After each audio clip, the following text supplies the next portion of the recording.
So ito ngayon ay pinapakain natin yung ating mga alagang mga manok. Dahil maya-maya ay merong mga buyer na gustong bumili sa ating mga pure na mga basilan. So supposed to be sa kahapon sila nandito.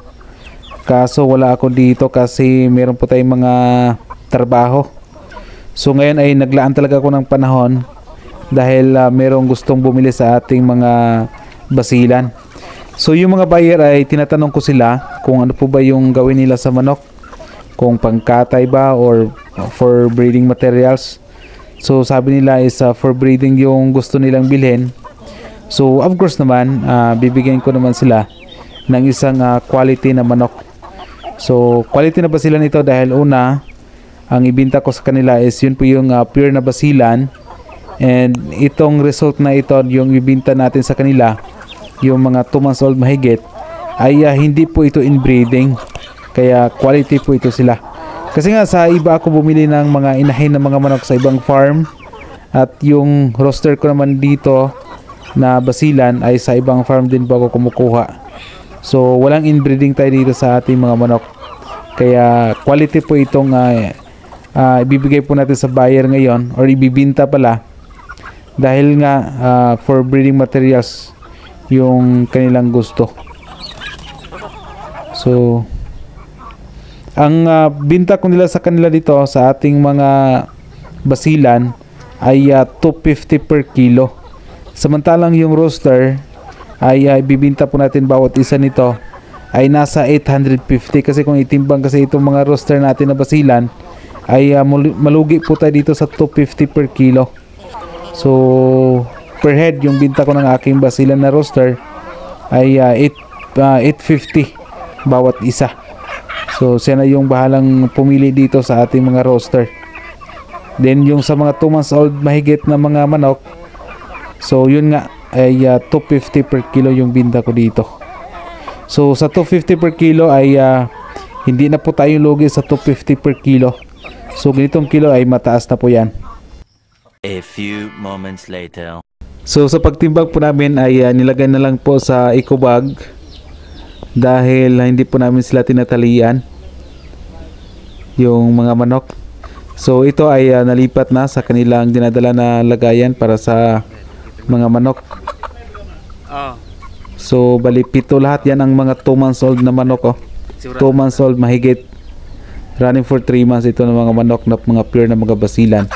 So isang roaster at saka 7 pitong 2 months old mahigit na basilan yan, no? Napakaganda.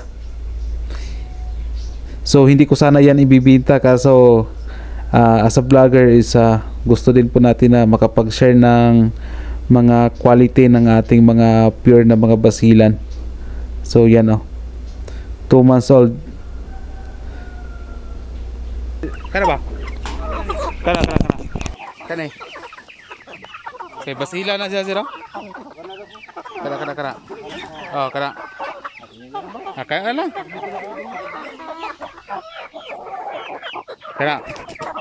Kana sir, man indot din kay nag-color na ima, picture na to sila.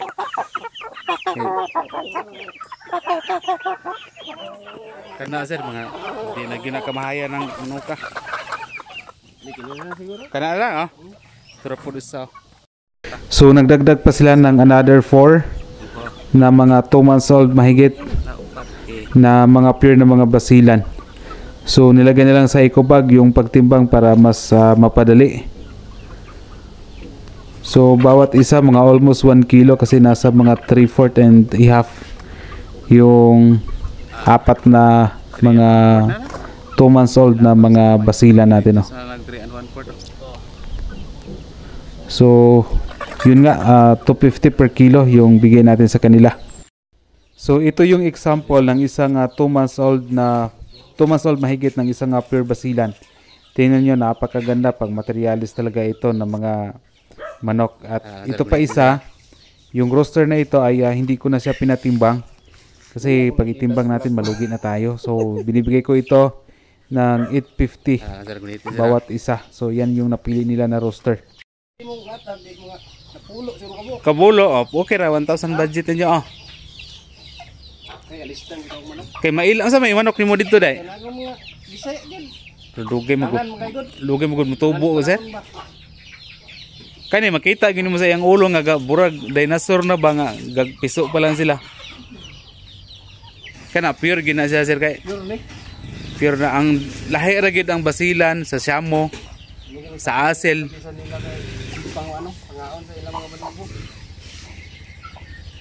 Kana bata pa gina magamit mo na madugay. Ako tong gibaligya, kuan namo koy kubra dito. Usay Di ko di gakahali ng kubra. tuwa mo gud siya kay nailhi gud kayo. Sa tao ba? Wa nailhi kayo. Unsa man ang manok? Nga walay balahibo ang liog. Sa isa mo na pait. Walay balahibo Ayaw ang dira. ka tinawpod. Balikuan tanan. Walo ka manok ba? Oo.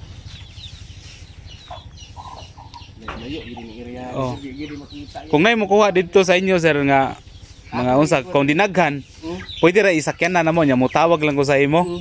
Then ako nay bahala sa imo. Pag malinan ko. I-text ko kung nay mo palit. Walay ga mangit kanang pang-ihor gid ila ba. Mabo. Lisod pa man imo kay wa man ka. Oh, ikuan ni ko sir og mo palit sila dito kay nama may sakyanan. Amo lang ipa-deliver mo dito. Then adto lang kay paghuman ako nay bahala sa imo. Ayun man. Basta og lay kon mga. Ah, dire mga basila niyo. Kare oh. Kare mga basila. Kani pwede ra ning tag. Area dito murag.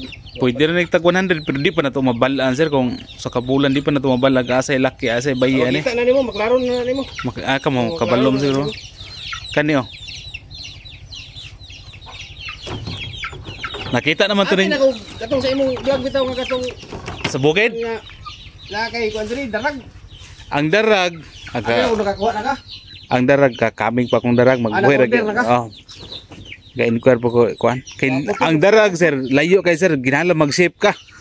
Kay dire sa kuan wa gyud tay nabalaan dire. Ilo man na ba? Oh. Kumukuha magaling kag darag dire wa na gi-cross na dili na pure. Awa na na ano klaro na. Kani sir gi-maintain gina ko ni sila nga kani nga pure gini siya. Wa gina ko ni sa guli. Ang amahan mo to ang amahan dito nga itom. Oh, ang inahan mo to nya dili po na sa inbreeding ni nga mga pisua. Lahi ng kani gikag Medina kani gikag Quezon tong amahan. Ako tay imong vlog nga katong dito kas Medina. Oh, lahi ang kuan, lahi ang gikuhaan ako. Kay para pag kuan sa inyo ha, dili gyud ingon nga inbreeding abot didto. Para di gyud mo magmahay pero magbalik-balik yun mo. Kuan ka diri ka ng mga battery agwa wala di ka katagana. Wala pa. Nakoy gi-order pero rotated lang. Kay gatanom na rotated. Wala pa ako kang kuanan. Ah sige, mo palit lang niya ko sa imo. Tamnan ta ka. Oh. Kanang iko na to imarkot para diretso na. Okay, tanom mi ana nga dili siya rotated na daan. Alang. Matay pagbalik gipang ulod naman, gipang anay naman. Mas yan ay gimarkot, markot ko mas dali siya mo. Hapon mi ninyo kay wala pud mi. Siguro ninyo. Siguro ni Sibo siguro. Wala na jud dire. Kana di na mo na pang starting gina ninyo sir. Ako na ito hinayag arya pa ko man. Kung na mong palit sir, ina nga pure na sir niya gikan sa kuha sir. Oh. Okay. Kailan naman ang ibang sa kuha. Salamat sir. Oh, kung na mong utana na sir, ina pure gina siya nga basilan sir. Nakita niyo nang amahan niya, dili po ni inbreeding ni. Oo. Sige, salamat sa inyo sir ha. Thank you kayo. Salamat sa pagare. Sabi ni nalay ko nito. Oh, sige.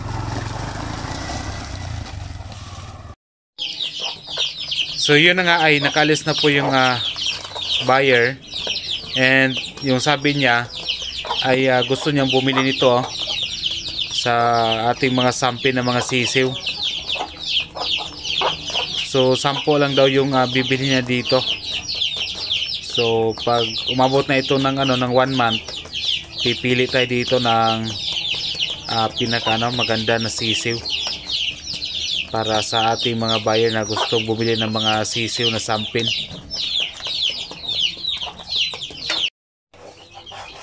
So ito din po isa na sampin, bali 10 yung nandito na mga sisiw.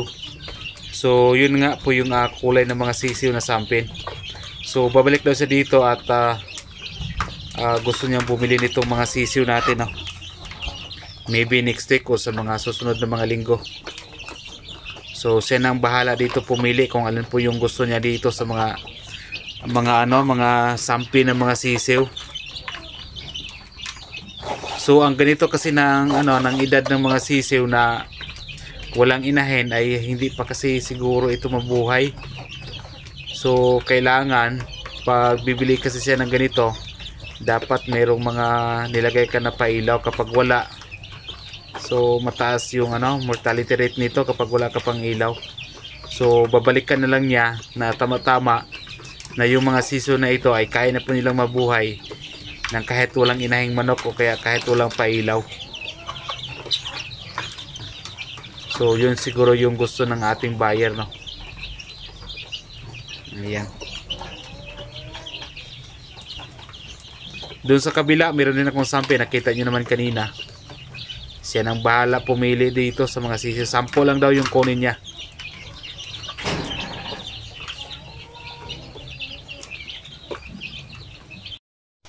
So ito na lang po yung ititira po natin na ibinta, yan yung mga sisiw na yan. By the next month na siguro na tama-tama na pwede na itong makatay. Kasi nga ang sabi niya, meron daw mga taga-kampo, yung mga pulis ata, yung gustong magkatay nitong ating mga native chicken. So yun yung next na ibibinta natin. Kasi ito ay hindi pa kasi ito pwede na makatay ito. Kasi masyadong bata pa. So at least by the next month merong nakaabang na naman na buyer na gustong bumili nito. So sa mga native chicken, yun ang advantage kasi nga ang daming gustong bumili. Minsan may bumili pa doon sa nag-message sa ating Facebook. Ako na lang po yung humindi. Kasi ang bilis maubos kapag mga basilan, mga native chicken. So yan yan natitira na yan, ganyan na lang. So yan, hindi pa yan pwedeng makatay. So yung mga breeder ko dito, yung mga inahing mga manok ay doon sila sa sa may breeding pen. So yan, maya maya puntahan po natin sila. So kailangan nating magparami pala ng manok kasi 4 months pa lang tayo dito, walang nakakilala sa atin. So yun nga, pag dandahan tayong nag-endorse dito or yung nag-market tayo sa ating mga manok. Ngayon ang dami nang pumunta dito. So nung araw, bali nakabenta tayo. Ngayon naman, meron namang bumili sa atin dito. So kung ako sa inyo, kung anong manok yung magandang alagaan, yung ganito na lang, yung mga basilan. Kasi nga mas mabilis lang lumaki, hindi sila basta-basta magkasakit, at mahal po sila kung ibinta. Nasa 250 per kilo, minsan 280 to 300 per kilo. Siguro narinig nyo naman siguro yung pinag-usapan namin doon sa buyer na dito ang presyuhan ng basilan 280 to 300 yung per kilo.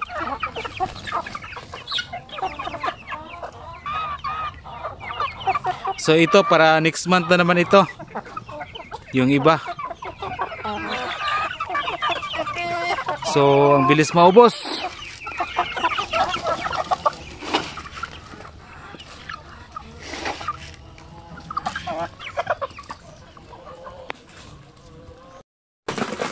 So dito yung ibang breeder ko nilagay 1:5 po yung nandito.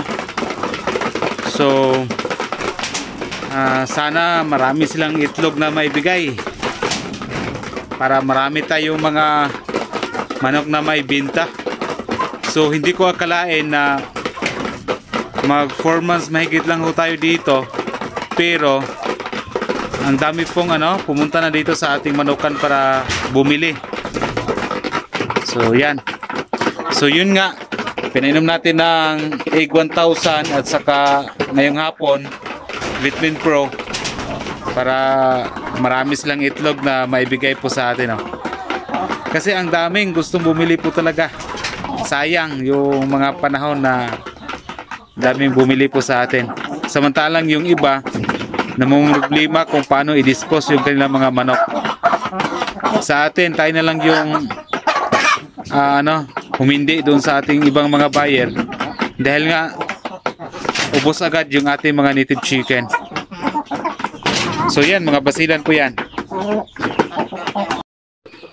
At dito banda is 1:3 po yung nandito. Yung ratio ko dito sa mga basilan, no. So ito, mga dumalaga pa ito ng mga basilan. So hoping na maganda yung fertility rate ng kanilang mga itlog, o kaya marami silang may produce ng mga itlog. But as far as I know, or sa base lang po sa mga experience ko dito, ang ganitong manok ng mga basilan nasa around 8 to 12 lang po yung kaya nilang maibigay po na itlog sa atin. May 10, 12, may 8, ganun po. So ganun din po yung sa kanila, naka Vitamin Pro din yan na vitamins. So dito naman yung iba na mga roster ko dito.